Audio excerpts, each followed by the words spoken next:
अपने कम बजट में space missions किए जाने के लिए मशहूर इसरो आज फिर से एक नया मुकाम हासिल करने की तैयारी कर रहा है। जी हाँ दोस्तों, हम बात कर रहे हैं इसरो के आने वाले मिशन चंद्रयान 3 की, जो चांद की सतह पर जाकर वहां छुपे हुए अनसुलझे रहस्यों को सुलझाने में हमारी मदद करेगा।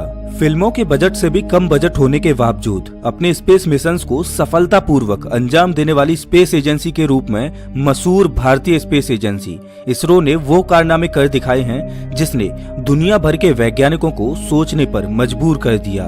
इसरो का मंगलयान मिशन किसको याद नहीं, ये वो मिशन था जिसने दुनिया भर के वैज्ञानिकों की नींद उड़ा दी थी, क्योंकि ये हॉलीवुड की मूवी ग्रेविटी की लागत से भी कम बजट में सफलतापूर्वक अंजाम देने वाला मिशन बना था। और उस वक्त मंगलयान ने विश्व भर में सबसे ज्यादा सुर्खियां बटोरी थी। मंगलयान की सफलता के साथ साथ इसके बजट को लेकर भी वैज्ञानिक और लोग काफी आश्चर्यचकित थे, लेकिन इसरो ने ये कारनामा कर दिखाया जिससे आज इसरो को दुनिया भर में एक नई पहचान मिली है। और एक बार फिर इसरो ऐसा ही आश्चर्यजनक कारनामा करने जा रहा है। चंद्रयान 1 की सफलता और चंद्रयान 2 की आंशिक सफलता के बाद एक बार फिर इसरो अपने कदम चांद पर रखने की तैयारी कर रहा है, या यूं कहें कि बस अब चांद की ओर उड़ान भरने को तैयार है, बस इंतजार है तो सही वक्त का। दोस्तों, आज की इस वीडियो में हम चंद्रयान 3 से जुड़ी कुछ महत्वपूर्ण बातों को जानेंगे और जानेंगे कि कैसे ये मिशन इसरो के लिए बेहद ही महत्वपूर्ण है।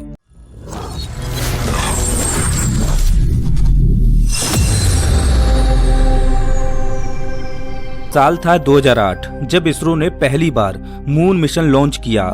ये वो वक्त था जब इसरो के पास बजट की काफी कमी थी, लेकिन फिर भी इसरो ने अपने आत्मविश्वास को कम नहीं होने दिया और भरपूर एनर्जी के साथ अपने पहले मून मिशन को लॉन्च किया, जिसका नाम चंद्रयान 1 रखा गया था। इस मिशन के अंतर्गत इसरो ने एक ऑर्बिटर को चांद पर जासूसी करने भेजा था। अपनी जासूसी के दौरान चंद्रयान 1 ने कुछ ऐसा खोजा जिसने विज्ञान की दुनिया में तहलका मचा दिया। इस ऑर्बिटर ने पहली बार चांद की सतह पर पानी को खोजा था और इसी के साथ चांद पर पानी की खोज का श्रेय भारत को दिया जाता है। बहुत से लोगों ने चांद पर पानी होने की आशंका व्यक्त की थी, लेकिन इसरो के इस जासूस ने चांद पर पानी खोज निकाला। चांद पर पानी की खोज ने चांद को पढ़ने वालों के लिए नए रास्ते खोल दिए। सफलतापूर्वक मिशन ने भारतीय स्पेस एजेंसी इसरो को नई ऊंचाइयां प्रदान करी तथा आने वाले स्पेस मिशंस के नए आयाम खोल दिए। चंद्रयान 1 मिशन के दौरान भेजे गए इस ऑर्बिटर ने 1 साल तक चांद की जासूसी की और 1 साल बाद इसका बखूबी कनेक्शन पूरी तरह से टूट गया। लेकिन कनेक्शन टूटने से पहले इसने चांद को पढ़ने में हमारी उम्मीद से भी कहीं ज्यादा काम किया था और इस मिशन ने भारतीय वैज्ञानिकों को चांद की ओर जाने के लिए दोबारा प्रेरित किया। और इसी क्रम में आगे बढ़ते हुए साल 2019 में भारत ने चंद्रयान 2 मिशन लॉन्च किया। इन दोनों मिशंस का काम चांद के रहस्यों से पर्दा उठाना था, लेकिन इसरो का चंद्रयान 2 मिशन अपने पहले मिशन से काफी अलग था। चंद्रयान 1 मिशन के अंतर्गत चांद पर केवल एक ऑर्बिटर भेजा गया था, लेकिन चंद्रयान 2 मिशन के अंतर्गत चांद पर एक ऑर्बिटर के साथ साथ एक लैंडर और एक रोवर भी भेजा गया था। लेकिन दुर्भाग्य से लैंडर के साथ कनेक्शन कट गया और ये मिशन आंशिक रूप से फेल हो गया। हालांकि इस मिशन के दौरान भेजा गया ऑर्बिटर अभी भी चांद के ऑर्बिट में काम कर रहा है और आज भी वो मून की सतह को पढ़ने में हमारी मदद कर रहा है। इसके लिए वो हमारे पास चांद की सतह की तस्वीरें भेजता रहता है। इसरो ने अपने स्पेस मिशंस के दौरान कई नए रिकॉर्ड्स भी बनाए, जैसे मंगलयान, लेकिन साथ ही इसरो ने कुछ फेलियर भी देखे और उन्हीं में से एक था चंद्रयान 2। चंद्रयान 2 ने इसरो के लूनर प्रोग्राम को एक तगड़ा झटका दिया, लेकिन यहाँ भी इसरो का आत्मविश्वास कमजोर नहीं हुआ और अपनी पुरानी गलतियों से सीख लेते हुए इसरो अब आगे की ओर कदम बढ़ाने के लिए तैयार है। चंद्रयान 2 मिशन का उद्देश्य प्रज्ञान रोवर को चांद के साउथ पोल पर भेजना था, लेकिन लास्ट मोमेंट पर लैंडर में आई खराबी के चलते ये बुरी तरह से क्रैश हो गया। इसरो का प्राथमिक उद्देश्य लैंडर को लूनर सरफेस पर आसानी से लैंड कराना था और बाहर रोबोटिक रोवर से मिशन ऑपरेट कराना था। अगर ऐसा होता तो इसरो चांद की सतह पर सॉफ्ट लैंडिंग करने वाला चौथा देश बन जाता। इससे पहले अमेरिका, रूस और चीन चांद पर सफलतापूर्वक लैंडिंग करा चुके हैं। चंद्रयान 2 की आंशिक सफलता के बाद इसरो ने एक बार फिर से दुनिया को अपनी काबिलियत प्रदर्शित करने के लिए चंद्रयान 3 मिशन लॉन्च करने की शुरुआत कर दी है। चंद्रयान 3 मिशन के अंतर्गत इसरो अपने लैंडर और रोवर को चांद पर आसानी से पहुंचाने की कोशिश करेगा, लेकिन आपको बता दें कि इस मिशन में चंद्रयान 2 की तरह ऑर्बिटर मौजूद नहीं होगा, लेकिन इसमें एक खास तरह का मॉड्यूल लगाया गया है जो कि कम्युनिकेशन रिले सैटेलाइट के तौर पर काम करेगा, जो कि ऑर्बिटर की तरह कम्युनिकेशन करने में सक्षम है। बात करें अगर चंद्रयान 3 के लैंडर की, तो इस मिशन में उपयोग किया जाने वाला लैंडर चंद्रयान 2 के दौरान उपयोग किए गए विक्रम लैंडर से काफी अलग है।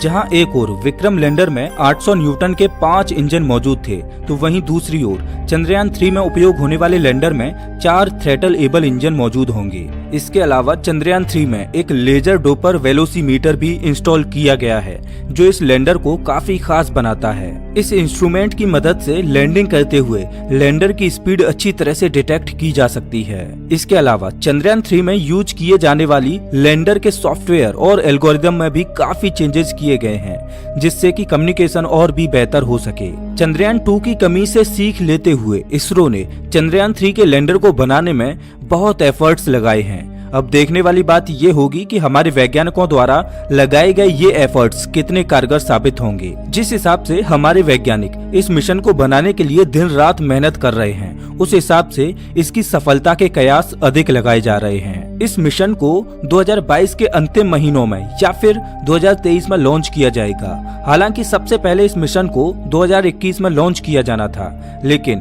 कोरोना वायरस के चलते इस मिशन को आगे के लिए टाल दिया गया। चंद्रयान 3 मिशन का बजट लगभग 900 करोड़ के करीब बताया जा रहा है, जो कि चंद्रयान 2 मिशन के बजट से थोड़ा ही अधिक है। चंद्रयान 3 की लॉन्चिंग जगह भी फिक्स कर ली गई है। चंद्रयान 3 के लिए तमिलनाडु सरकार द्वारा थुथुकुंडी जिले में 2300 एकड़ जमीन भी खरीद ली गई है, जहां से इसे GSLV Mark 3 लॉन्चिंग व्हीकल से लॉन्च किया जाएगा।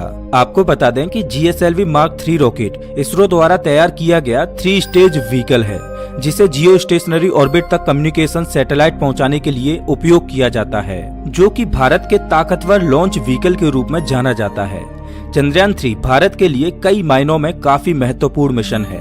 चंद्रयान 3 की सफलता भारत के लिए स्पेस मिशंस में नए आयाम खोल सकती है। चलिए अब जानते हैं कि कैसे चंद्रयान 3 की सफलता भारत के लिए नए आयाम खोलेगी। दोस्तों, इसरो और जापान की स्पेस एजेंसी JAXA दोनों साथ मिलकर 2017 से एक मिशन पर काम कर रही हैं, जिसका नाम lunar polar exploration mission LUPEX है, और ये प्रोग्राम साल 2024 या 25 में शुरू किया जाएगा। इस प्रोग्राम का उद्देश्य चांद की पोलर सतह को एक्सप्लोर करना है और साथ ही चांद पर किस तरह से इंसानों को भेजा जा सकता है, इस पर भी काम करना है। इस प्रोजेक्ट में JAXA अपने जापान की ओर से लॉन्चर और रोवर पर काम करेगा, तो वहीं भारत यानी इसरो के द्वारा इस मिशन में एक बेहतरीन लैंडर का कंट्रीब्यूट किया जाएगा। और इसी लिहाज से चंद्रयान 3 मिशन इसरो के लिए बहुत महत्वपूर्ण मिशन है।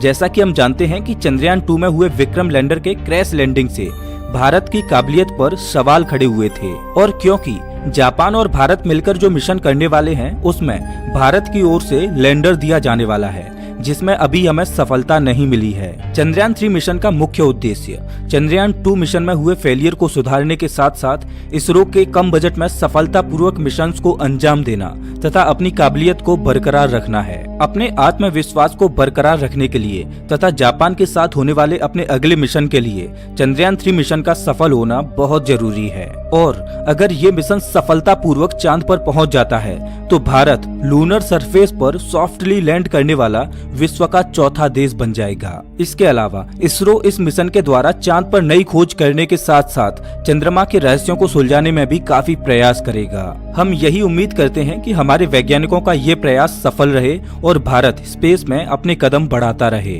तो दोस्तों, इस वीडियो में बस इतना ही। वैसे आप हमारा ये वीडियो कौन से शहर से देख रहे हो, हमें कमेंट करके जरूर बताएं। अगर आपको ये वीडियो अच्छा लगा हो तो इसे लाइक करें और ऐसे वीडियोज के लिए चैनल को सब्सक्राइब करें, साथ ही बेल आइकन दबाएं।